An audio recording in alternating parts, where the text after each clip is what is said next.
Di tengah masa pandemi COVID-19, di saat banyak pebisnis gulung tikar, termasuk industri perfilman, Billy malah mendirikan rumah produksi. Pria asal Gorontalo itu justru terpacu berkreasi di masa pandemi ini. Dengan bendera usaha PT Ungu Produksi Indonesia, Billy tidak hanya fokus dengan rumah produksi, dia juga mengelola manajemen artis dan lembaga pendidikan akting. Untuk mensiasati mati surinya dunia perfilman, karena hingga saat ini gedung bioskop belum boleh beroperasi, Billy akan memproduksi film-film yang akan tayang di YouTube berupa web series. Sebagai langkah awal, pada Kamis 10 September 2020 lalu, pengelola PT Ungu Produksi Indonesia menggelar syukuran di kantornya di Villa Cibubur Indah, Cibubur dengan pemotongan nasi tumpeng. Di web series itu memberikan kayak pelajaran ke orang-orang bahwa ini loh apa-apa yang kita bisa buat dalam keadaan begini. Kita jangan pernah patah semangat, jangan pernah down gara-gara pandemi. Kalau dibilang apa ya, kayak kemarin ya, saya sebelum pandemi, saya itu lagi ngerjain layar lebar Putih Keke. Udah 70% jalan. Ketika pandemi ini semuanya buyar. Tapi hal itu tidak menutup ini saya untuk berhenti. Tapi ini merupakan suatu cambuk di mana saya harus gimana ya, gue harus menciptakan bangkit lagi, wadah baru dan supaya nih teman-teman saya yang pekerja seni ini tidak ada yang dirumahkan ataupun tidak ada yang berpenghasilan. Nah itu sih yang coba saya bikin biar PSBB ini tidak memberikan suatu kiamat bagi orang-orang kita.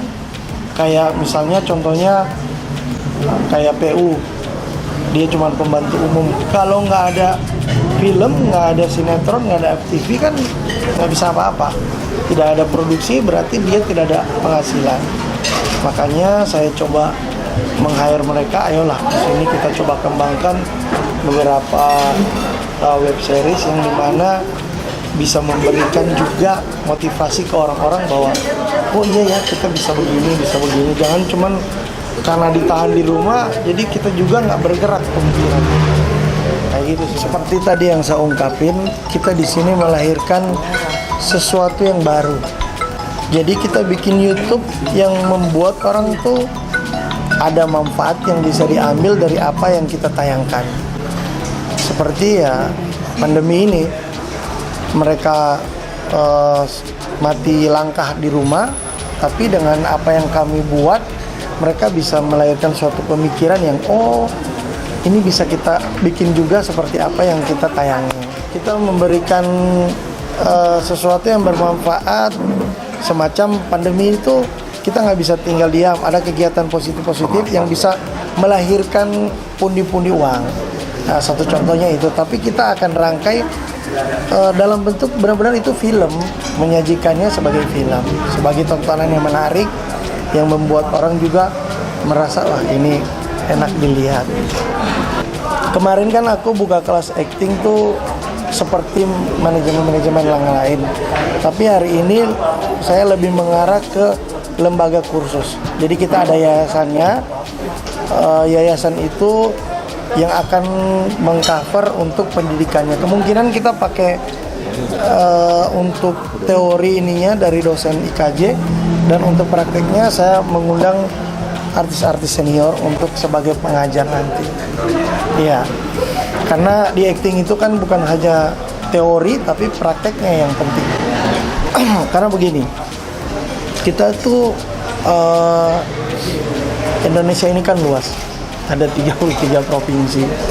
Ya nantinya kita akan coba masuk dengan tawaran-tawaran yang yang menarik dan kita akan mencoba terobosan-terobosan baru sehingga bisa menarik dari orang-orang yang akan ikut serta dalam kelas acting yang akan kita buka nanti. Kita menawarkan pelajaran acting yang berbeda dengan sekolah acting yang lain tuh, kita pakai dosen dari KJ karena kita kan dalam bentuk yayasan. Yang kedua, yang ngajar kita akan merangkul artis-artis senior sehingga memberikan dorongan dan rangsangan ke orang-orang maupun orang-orang tua yang di sana tuh untuk lebih iniin lagi. Nah, kalau untuk sekarang sih ya kita kembali lagi sih, namanya PSBB dan udah pandemi gini, semua orang kan nggak bisa mempertahankan apa yang di waktu normal. Ya mungkin dari pihak para aktor dan artisnya pun ya bisa mengerti dan memahami keadaan yang lagi berlaku sekarang ini. Ya, aku sangat mengerti ya. Sinetron juga aku baru dapat kemarin tawarin sinetron, cuman masih promo. Masih alhamdulillah pandemi ini ada tawaran sinetron tapi masih promo. Dan aku juga web series diajak PH juga. Ada tapi budgetnya itu sangat jauh dari apa yang kita syuting normal gitu. Tapi karena aku menyadari ini pandemi, sekarang kita butuh uang. Berapapun dia kasih harga, tapi asal cukup ya, maksudnya cukup bensin, cukup untuk ini apa, ya udah menolong teman di saat seperti ini. Aku paling suka nolong orang, maksudnya ya udah nggak apa-apa lah budget segini, yang penting berjalan dan aku juga ada kerjaan untuk makan hari-hari ada. Kalau aku seperti itu. Jadi sekarang Billy bangkit lagi, bersyukur ya teman punya usaha PH seperti ini, banyak-banyak artis yang masuk, yang artis baru-baru juga ya. Yang kaya kan udah kaya tuh YouTube, udah miliaran duitnya, tapi kan yang belum kaya, yang belum dapat duit kan pengen di YouTube juga. Satu kejutan yang luar biasa ya. Dalam keadaan begini, saya kenal Billy yang jatuh bangun tapi belum kapok juga. Dan saya harap bangunnya kali ini dalam suasana pandemi begitu betul-betul merupakan satu mercusuar. Belum bisa dijanjikan kalau kita belum lihat hasilnya, itu jelas. Saya paling nggak suka yang iming-iming, ya. Tapi melihat lokasi dan apa yang dipasang strategi hari ini, ada sedikit harapan ya ketika dia beralih ke YouTube. Saya harap sekarang semua YouTuber semua gila-gila nonton film karena di rumah saja. Tapi untuk sebuah nilai seorang pemain, misalnya tadinya dinilai 5, sekarang dinilai 2, itu sangat membanting sekali. Dan kita sebagai pemain, kita lihat karakter itu ada di mana, dapat nggak? Ya, karena kalau karakter dari cerita asal-asalan juga nggak menjamin kita mau ke sana. Nah, saya kira ini PR berat buat beliau semua yang di sini. Bukan hanya sekedar uang, sekedar bisa muncul di YouTuber, tapi hasilnya juga harus maksimal.